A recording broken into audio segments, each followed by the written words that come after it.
Crime कथा, पहले सास फिर पति का कत्ल, पड़ोसी राज्य में लाश के टुकड़े, एक बीवी की खूनी साजिश। ये कहानी एक छोटे से शहर के साधारण दिखने वाले परिवार की है, जहां पर एक खुशहाल जीवन जीने का ढोंग किया जा रहा था। लेकिन इस परिवार में अंदर ही अंदर एक ज्वाला धधक रही थी, जिसकी वजह से एक खौफनाक घटना घटित हो गई। ये कहानी है सीमा की, जिसने अपनी सास और पति की हत्या करके अपने ही घर को रक्त रंजित कर दिया। सुख दिखता परिवार। शहर के मध्य में एक 2 मंजिला मकान था, जिसमें रमेश, उनकी पत्नी सीमा और रमेश की बूढ़ी माँ सावित्री देवी रहते थे। पड़ोसियों की नज़र में ये एक आदर्श परिवार था। सावित्री देवी अपने पोते पोतियों के साथ दिन बिताती और रमेश अपने व्यापार में व्यस्त रहता। सीमा, जो घर की बहू थी, दिखने में सुलझी और शांत थी, लेकिन उसके दिल में कुछ और ही चल रहा था। उसे ये पारिवारिक जीवन एक पिंजरे जैसा लगता था और वह धीरे धीरे अपने लिए एक भयावह योजना तैयार कर रही थी। तनाव का बढ़ना। सीमा और उसकी सास सावित्री देवी के बीच आए दिन विवाद होते रहते थे। सावित्री देवी का कठोर व्यवहार सीमा को नागवार गुजरता था। इसी बीच रमेश भी सीमा को समय नहीं दे पा रहा था और धीरे धीरे उनके रिश्ते में कड़वाहट बढ़ने लगी।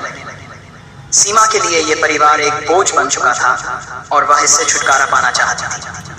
उसने एक ऐसा कदम उठाने का निश्चय किया जिसे कोई सोच भी नहीं सकता था।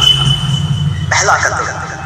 एक रात जब घर के सभी सदस्य सो रहे थे, सीमा ने अपने कमरे से निकलकर रसोई से एक धारदार चाकू उठाया।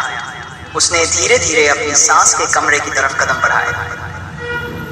सावित्री देवी गहरी नींद में थी और तभी सीमा ने उन पर वार कर दिया।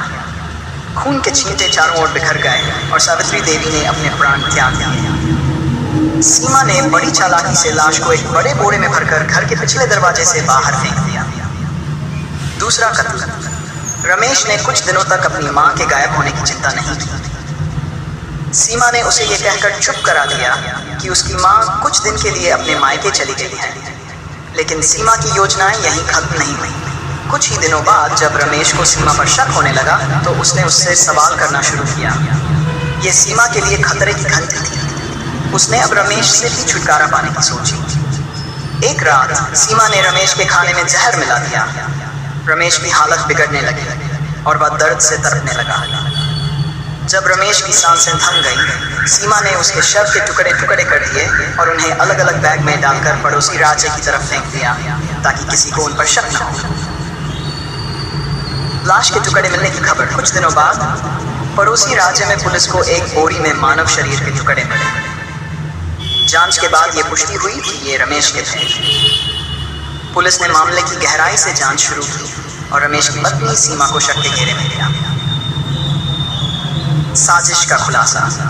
पुलिस ने जब सीमा से पूछताछ की तो उसकी कहानी बार बार बदलने लगी। पुलिस को शक हो गया कि सीमा ही असली गुनहगार है। कई दिनों की जांच और सबूतों को इकट्ठा करने के बाद पुलिस ने सीमा को गिरफ्तार कर लिया। सीमा ने आखिरकार अपना जुर्म कबूल कर लिया।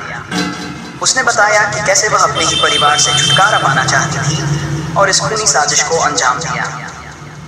न्याय और नतीजा।